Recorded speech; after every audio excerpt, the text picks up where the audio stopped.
क्यों कहते हैं कि भगवान के कई रूप हैं। बहुत सारे रूपों में वो धरती पर आता है।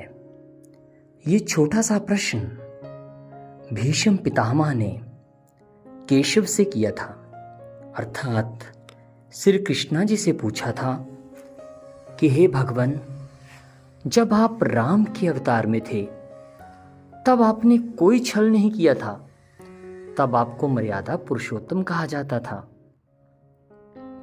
सब लोगों के ऊपर आपने उपकार किया था, लेकिन क्या आपको ऐसा नहीं लगता कि महाभारत के इस समय में इस कृष्ण रूप में आपका तो नाम ही छलिया पड़ गया है?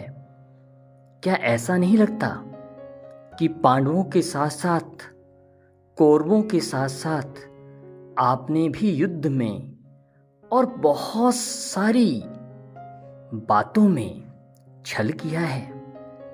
तब कृष्ण मुस्कुराते रहे और भीष्म गंभीर थे।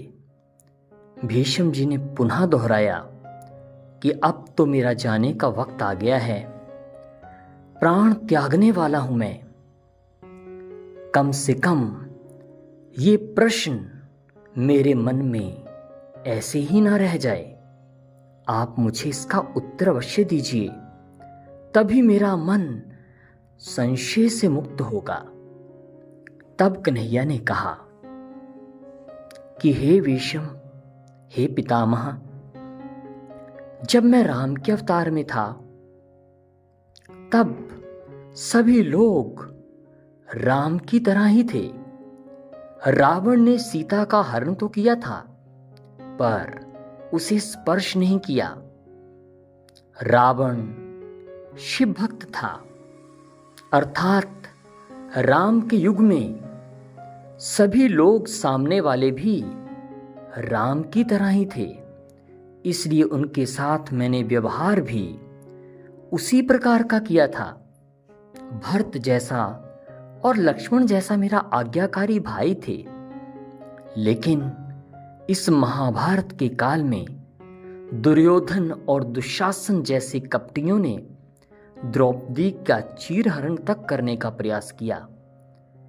इसी काल में जुए की परंपरा और अपनी बीवी को दांव पर लगाने का कार्य पांडवों ने जो किया, वह भी शिष्टाचार से, मर्यादा से विपरीत था।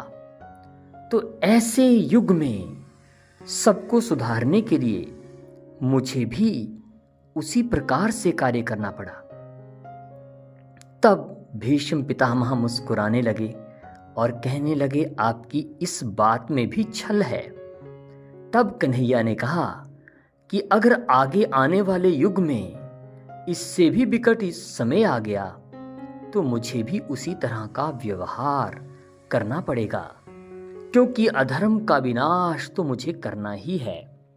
ये बात शिव बाबा के ऊपर पूरी तरह से सिद्ध होती है। अर्थात भगवान के भी 3 रूप हैं। सबसे पहला बाप का अति प्यारा, अति प्यार लुटाने वाला। दूसरा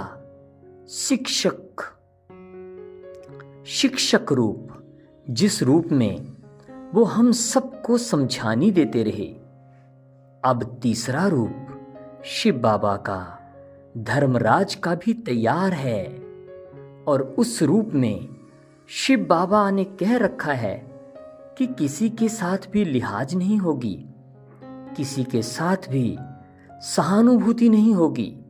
ये सच है कि कोई अगर बता देगा तो उसका आधा माफ हो जाएगा।